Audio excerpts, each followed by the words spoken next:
Hello बच्चों, welcome to my YouTube channel Devika studies. तो बच्चों, आज के इस वीडियो में हम क्लास 12 फिजिक्स के अनसोल्ड पेपर के सेट नंबर 4 को करा रहे हैं, जिसका कोड नंबर है 346JV। तो आज की इस वीडियो में हम इसके पूरे 2 क्वेश्चन कंप्लीट करा देंगे, जो कि एक एक नंबर के पूछे जाते हैं। और आप एमसीक्यू की तैयारी जरूर कीजिए, क्योंकि बच्चों ये पूरे आपको कितने नंबर देकर जाते हैं? 6 नंबर। ठीक है, तो आज हम इसके खंड ए को करा रहे हैं, जिसमें क्वेश्चन नंबर 1 है ये।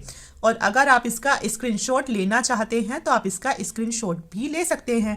तो ये है हमारा क्वेश्चन नंबर 1, जिसे हम पूरा आज करा देंगे। ये इधर तक है, ठीक है। अब अगला क्वेश्चन है, इसमें क्वेश्चन नंबर 2 पूछा जाता है। तो ये रहा इसके 3 तो क्वेश्चन ये रहे, ठीक है।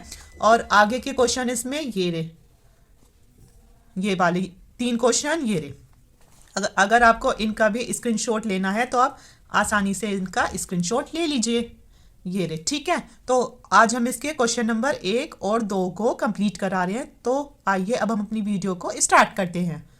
आज हम इसके पार्ट नंबर 1 को करेंगे। तो आज हम देखेंगे इसके खंड ए को, जो कि है एमसीक्यू क्वेश्चन।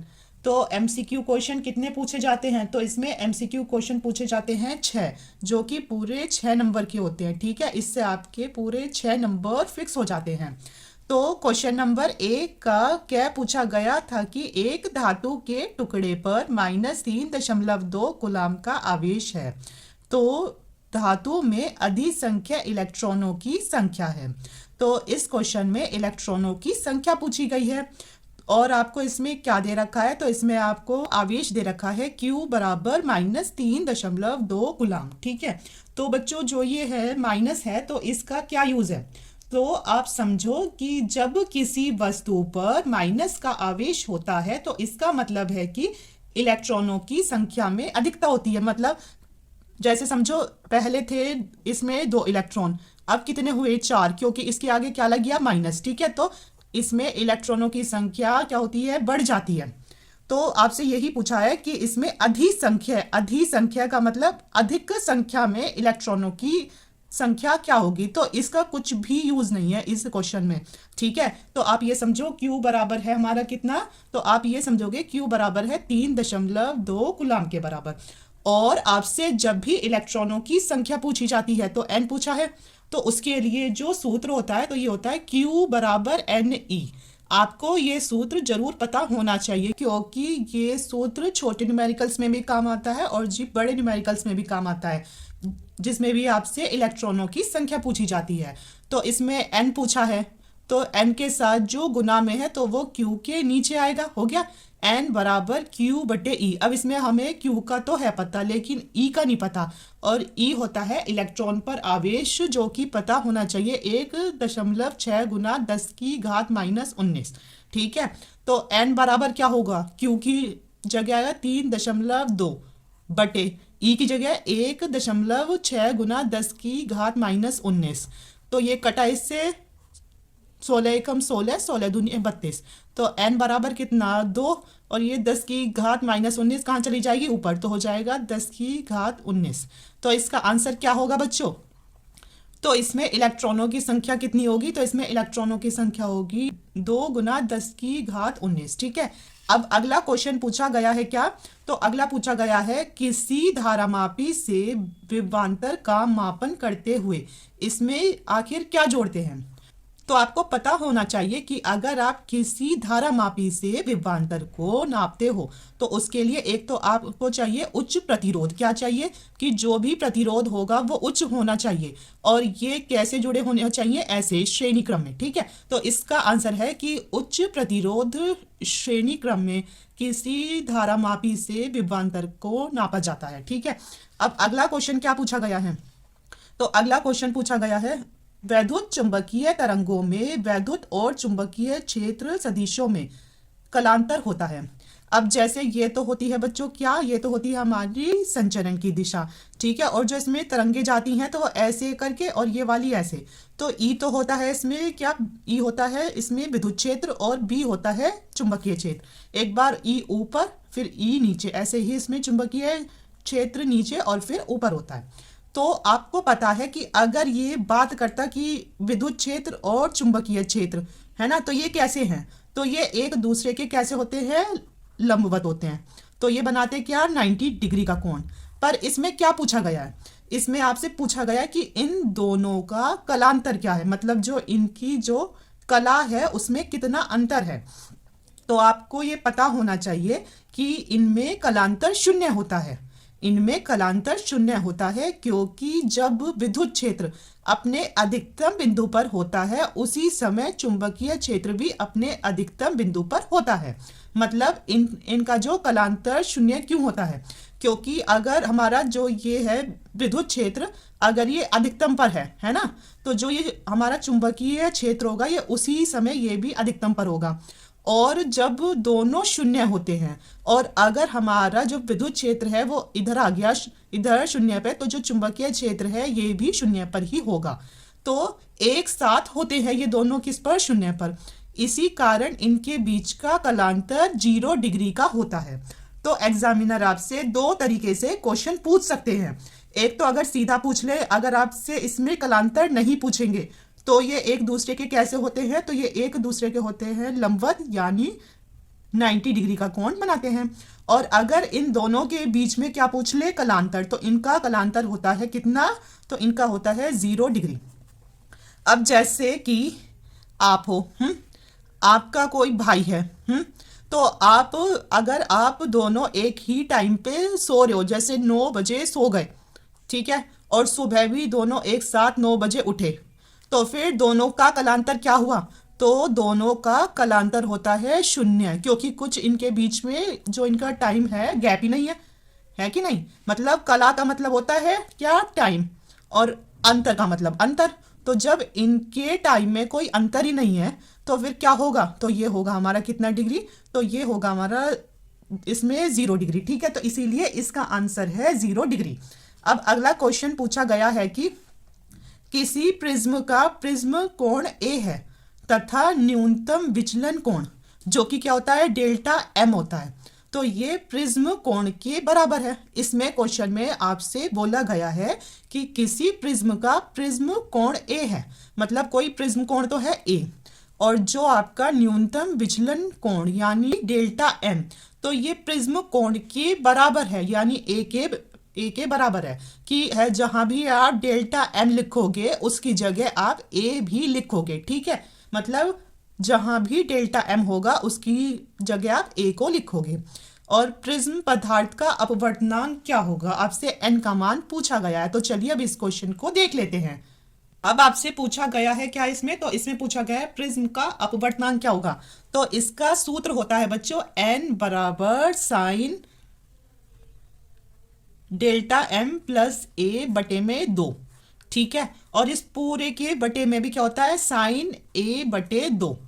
तो ये सूत्र होता है प्रिज्म के अपवर्तनांक का कि n बराबर साइन डेल्टा m प्लस ए बटे 2 और फिर बटे में होता है साइन ए बटे 2 के, ठीक है।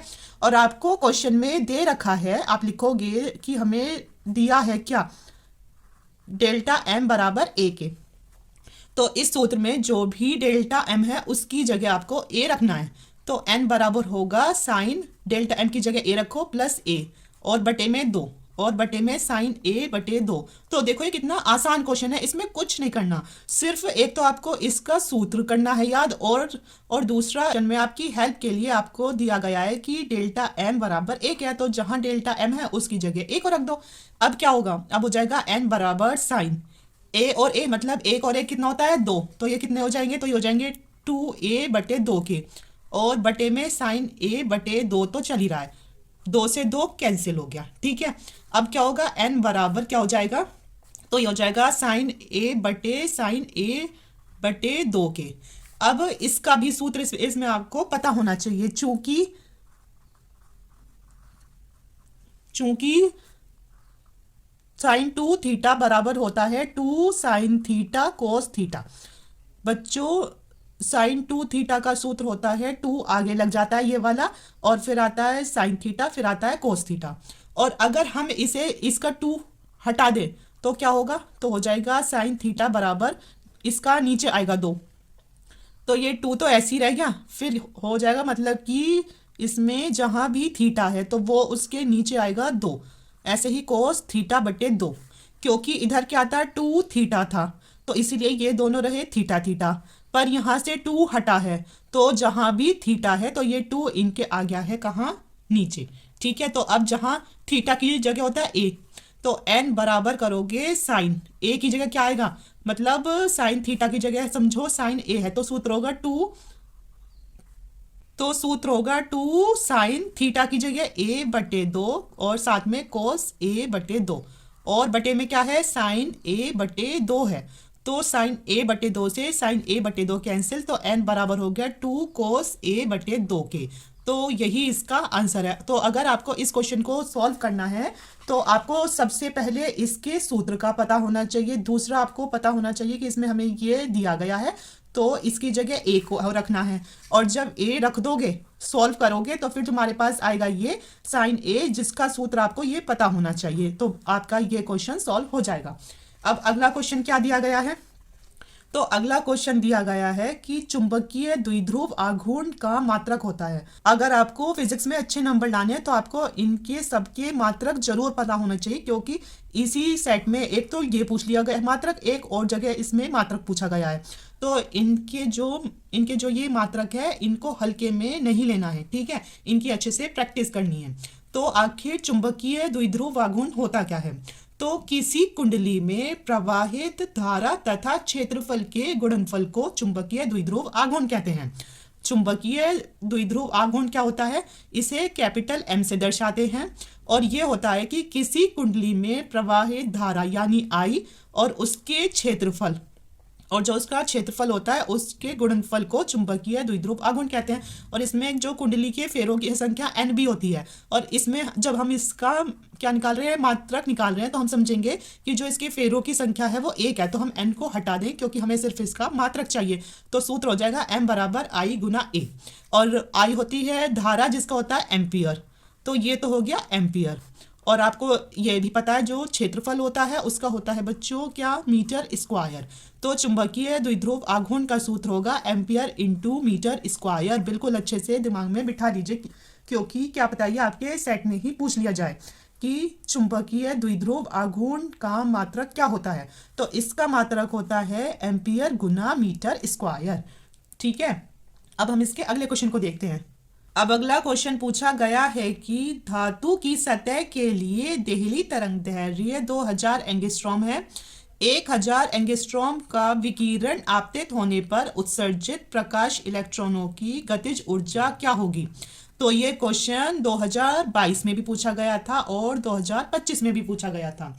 तो इसमें आपको सबसे पहले क्या दे रखा है, देहली तरंग दैर्घ्य यानी लैम्डा नॉट का मान 2000 एंगस्ट्रॉम, और इसमें दूसरी तरंग दैर्घ्य दे रखी है आपको कितनी, 1000 एंगस्ट्रॉम। अब आपको एंगस्ट्रॉम को किस में चेंज करना है, एंगस्ट्रॉम को आपको चेंज करना है किस में, मीटर में, तो ये होता है 10 की घात माइनस 10 मीटर। तो इसे याद करना आपके लिए इसलिए भी आसान है क्योंकि ये दोनों क्या होते हैं, सेम सेम होते हैं, सिर्फ ऊपर इसमें क्या लगना होता है, माइनस। ठीक है, तो 1 एंगस्ट्रॉम बराबर 10 की घात माइनस 10 मीटर के। तो चलिए करते हैं इसे चेंज। सबसे पहला काम करोगे जो ये 3 जीरो है, तो इसे कैसे लिख सकते हो, 1000 को तो हम लिख सकते हैं 2 गुना 10 की घात 3, और अब हम एंगस्ट्रॉम को कर रहे हैं मीटर में चेंज, तो होगा 10 की घात माइनस 10 मीटर। ऐसे ही हम इसमें करेंगे तो हम 1000 को लिखेंगे 1 गुना 10 की घात 3 और गुना 10 की घात माइनस 10 मीटर के। और जब हम इन्हें सॉल्व करेंगे एक जगह तो 10 की घात माइनस 10 और 3 की घात कैसी है, तो 3 है प्लस, तो अगर 10 में से 3 जाएगा तो कितना आएगा, 7 आएगा, और वो भी किसका, माइनस का, तो ये हो जाएगा 2 गुना 10 की घात माइनस 7 मीटर के। और ऐसे ही ये होगा 1 गुना 10 की घात माइनस 7 मीटर के। आ गया इतना समझ में। अब आपसे इसमें पूछा गया है कि इलेक्ट्रॉन की गतिज ऊर्जा क्या होगी, कि जो आपतित हो रहा है प्रकाश, उत्सर्जित है प्रकाश, मतलब जैसे ये एक क्या है, धातु की सतह है जिस पर इलेक्ट्रॉन है, तो क्या काम होता है कि प्रकाश जो आता है तो वो किसके रूप में आता है, फोटोन के रूप में, यानी छोटे छोटे ऊर्जा के बंडलों के रूप में पृथ्वी पर आता है, यानी इस पर आएगा और फिर वो क्या काम करेगा, इस इलेक्ट्रॉन को ले जाएगा। तो ये क्या होगा, तो ये होगा इसका कार्य फलन, है ना, W। एक तो होता है इसमें W और एक होता है इसमें, तो इसमें पूछा है कि इलेक्ट्रॉन की गतिज ऊर्जा क्या होगी। तो इलेक्ट्रॉन की गतिज ऊर्जा के मैक्सिमम मतलब कि गतिज ऊर्जा अधिकतम बराबर होता है E माइनस डब्ल्यू के। तो ये सूत्र होता है। और कहीं कहीं आपको जो ये के मैक्सिमम है मतलब अधिकतम गतिज ऊर्जा की जगह ई के भी लिखा मिलेगा। तो कंफ्यूज नहीं होना, ये एक ही चीज़ है कि मतलब कि जो गतिज ऊर्जा है वो कैसी है, अधिकतम है। तो इसका भी अर्थ यही है, ठीक है। तो ई का क्या था, जब मैंने आपको पिछली वीडियो में आइंस्टीन की प्रकाश विद्युत समीकरण कराई थी तो उसमें ये सूत्र हुआ था यूज और अच्छे से एक्सप्लेन किया था। तो ई का सूत्र होता है, जब इसे खोलते हैं तो होता है एच सी बटे लैम्डा, और जब कार्य फलन होगा यहाँ एच सी बटे लैम्डा नॉट के, ठीक है। तो इसमें क्या इसमें एच सी क्या है, सेम है, तो एच सी ले लिया हमने इसमें कॉमन। तो नीचे क्या बचा अंदर, एक बटे लैम्डा माइनस एक बटे लैम्डा नॉट के, ठीक है। अब आपको इसमें h का मान होना चाहिए पता है, तो h होता है हमारा प्लांक नियतांक। तो h का मान होता है बच्चों 6.62 गुना 10 की घात माइनस 34 के, ठीक है। और दूसरा आपको पता होना चाहिए प्रकाश का वेग यानी c का मान, तो ये होता है 3 गुना 10 की घात 8 के। तो ये दोनों अगर आपको पता है तो आप इसको आसानी से कर लोगे। तो h कहाँ है, h होता है 6.62 गुना 10 की घात माइनस 34, और जो हमारा सी है तो ये 3 गुना 10 की घात 8, और एक बटे इसमें लैम्डा का मान है 1 गुना 10 की घात माइनस 7, और साथ में क्या है माइनस 1 बटे, और इसमें लैम्डा नॉट का मान है 2 गुना 10 की घात माइनस 7 के, ठीक है। तो अब हम इसकी गुना इसके साथ कर देते हैं। पहले तो ये हो जाएगा 3 दूनी 6, फिर होगा हमारा 6 तिया 18, एक कैरी आ गया 6 तिया 18 और एक 19 आ गया ये, ठीक है। अभी ये पावर ऐसे ही रहने देते हैं 10 की घात माइनस 34 गुना 10 की घात 8। अब इसमें आपको कुछ कॉमन दिख रहा है, तो हाँ हमें 10 की घात माइनस 7 कॉमन दिख रही है, तो उसको ले आओ इधर बाहर, ठीक है। तो अंदर क्या बचा, 1/1 माइनस 1/2 बचा, ठीक है।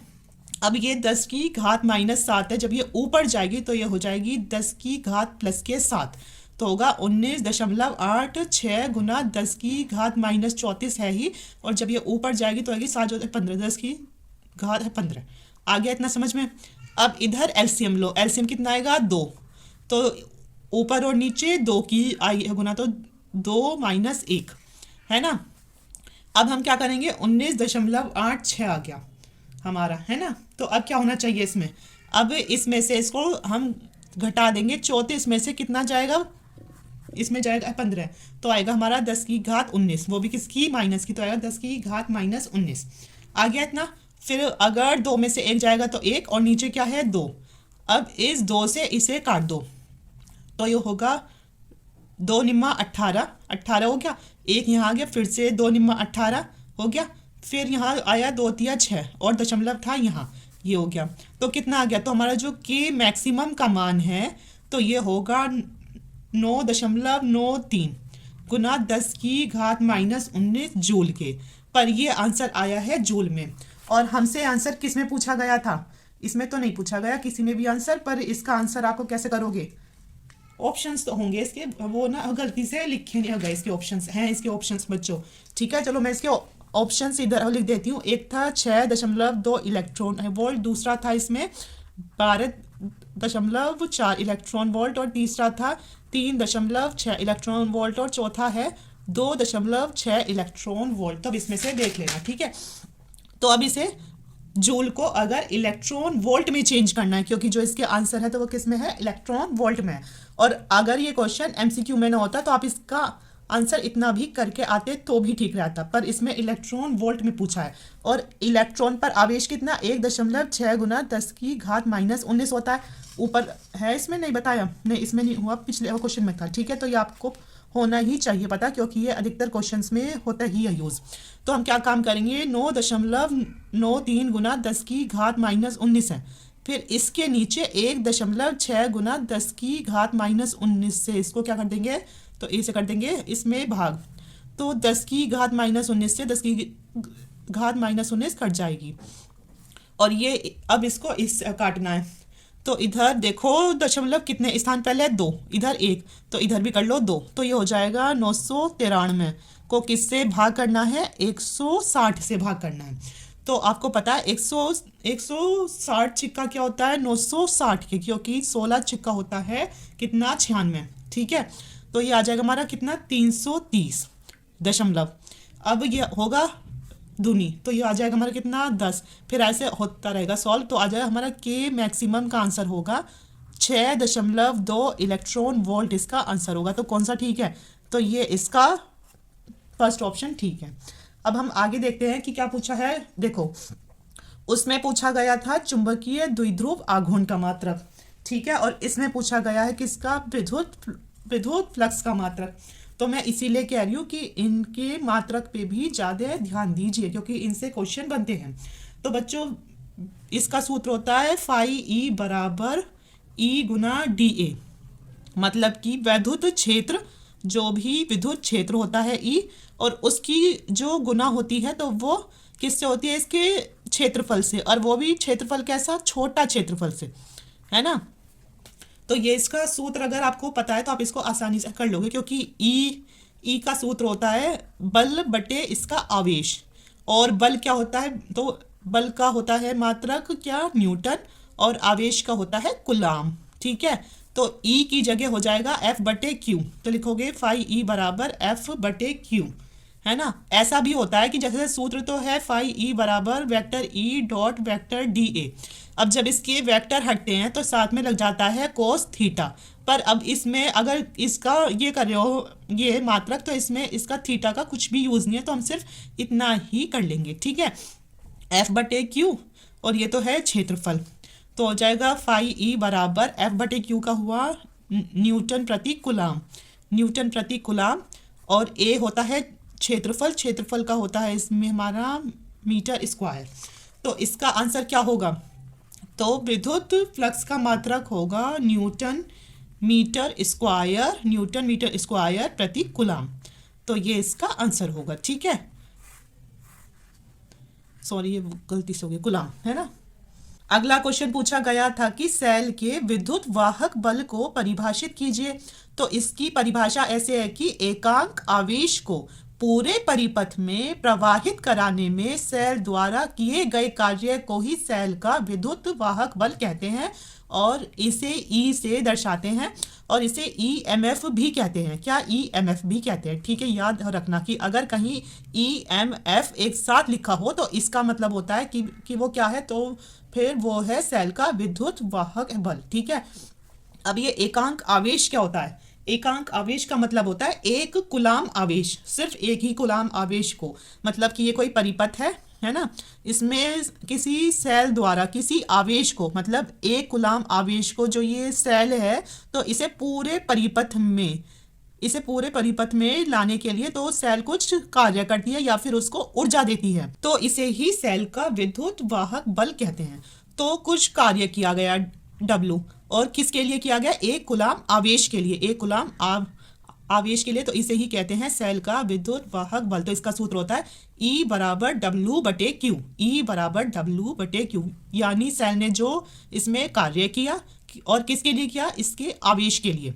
तो इसकी परिभाषा एग्जाम में आएगी, तो ऐसे लिख कर आना कि एकांक आवेश को पूरे परिपथ में प्रवाहित कराने में सेल द्वारा किए गए कार्य को ही सेल का विद्युत वाहक बल कहते हैं, और इसे ई से दर्शाते हैं। इसका सूत्र होता है ई बराबर W बटे क्यू के, और इसे ईएमएफ भी कहते हैं। ठीक है, अब अगला क्वेश्चन पूछा गया था कि किसी कुंडली का स्वयं प्रेरकत्व 6 मिली हेनरी है और इसमें धारा प्रवाह की दर 10⁻³ एम्पियर प्रति सेकंड है, तो कुंडली में उत्पन्न प्रेरित विद्युत वाहक बल ज्ञात कीजिए।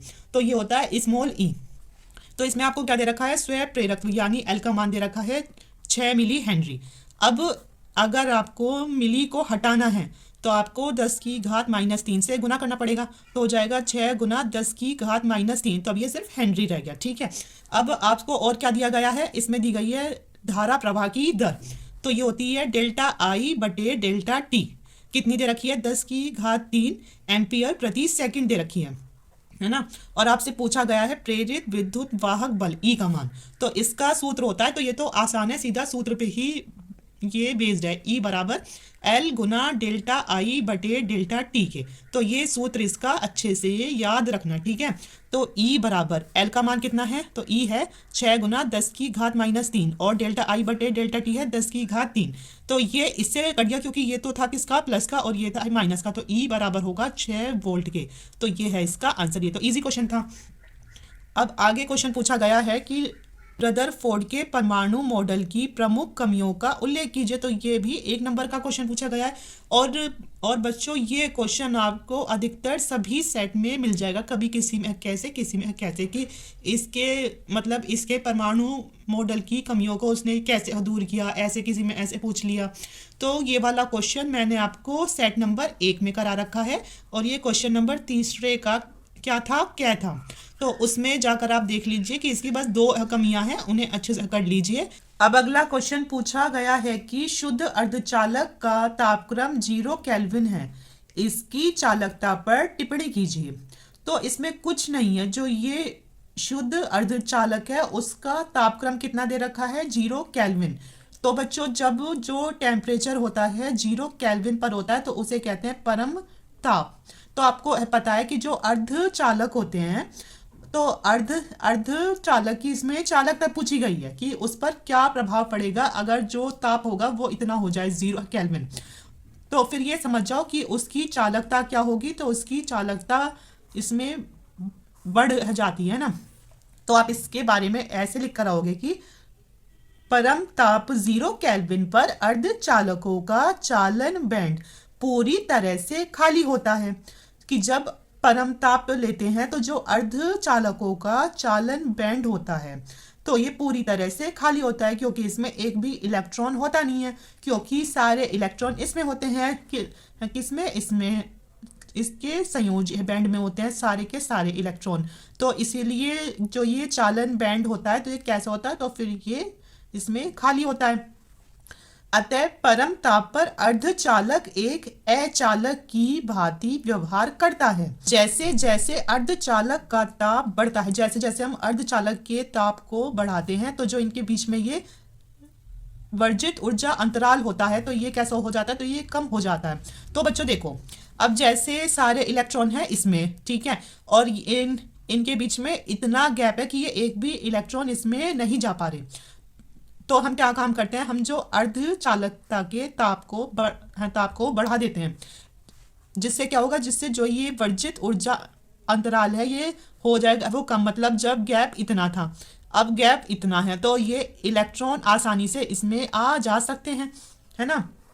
तो जैसे जैसे अर्धचालक का ताप बढ़ता है तो वर्जित ऊर्जा अंतराल घटता जाता है तथा संयोजी बैंड से कुछ इलेक्ट्रॉन चालन बैंड में पहुंच जाते हैं, जिससे अर्धचालक की चालकता बढ़ जाती है। तो इसमें अर्धचालक की चालकता ही तो पूछी गई थी, तो इसकी चालकता क्या होगी, बढ़ जाएगी जब हम अर्धचालकता के ताप को बढ़ा देंगे, ठीक है।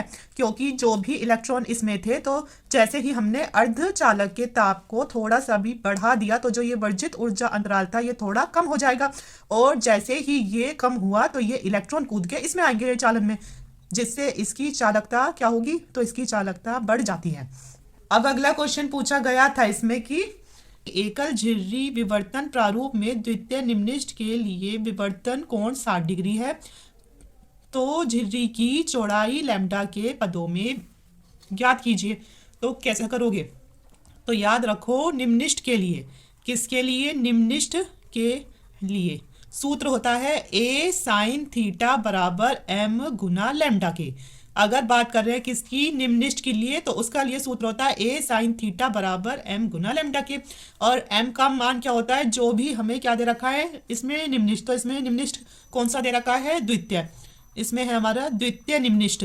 तो इसका मतलब द्वितीय का मतलब दूसरा, मतलब कि दूसरे नंबर वाला। तो m की जगह तो आएगा 2, है ना। और इसमें आपको विवर्तन कोण यानी थीटा दे रखा है इसमें 60 डिग्री।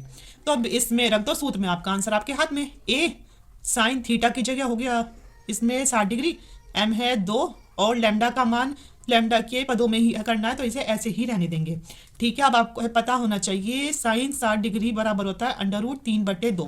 क्या होता है, तो हमारा साइन 60 डिग्री होता है √3/2 के। तो a गुना √3/2 बराबर 2 गुना लैम्डा के। तो क्या होगा कि √3/2 है और इधर 2 लैम्डा है, इसकी गुना इसमें, इसकी गुना इसमें। तो जब ये इसके साथ गुना करेगा तो हो जाएगा 2 दूनी वो 4 लैम्डा, और ये जब नीचे आएगा तो हो जाएगा ऐसे। तो ए बराबर कितना होगा, ए बराबर हो जाएगा 4 लैम्डा बटे √3, और यही है इसका आंसर। अब मैं पूरी आशा करती हूँ कि आपको क्वेश्चन अच्छे से समझ में आ गए होंगे, और अगर नहीं आए तो आप इस वीडियो को एक बार और देख लीजिए, और जिसको वीडियो पसंद आ रही है तो वो हमारे चैनल को सब्सक्राइब कीजिए और हमारी वीडियो को ज़्यादा से ज़्यादा अपने दोस्तों के साथ शेयर कीजिए। Thank you.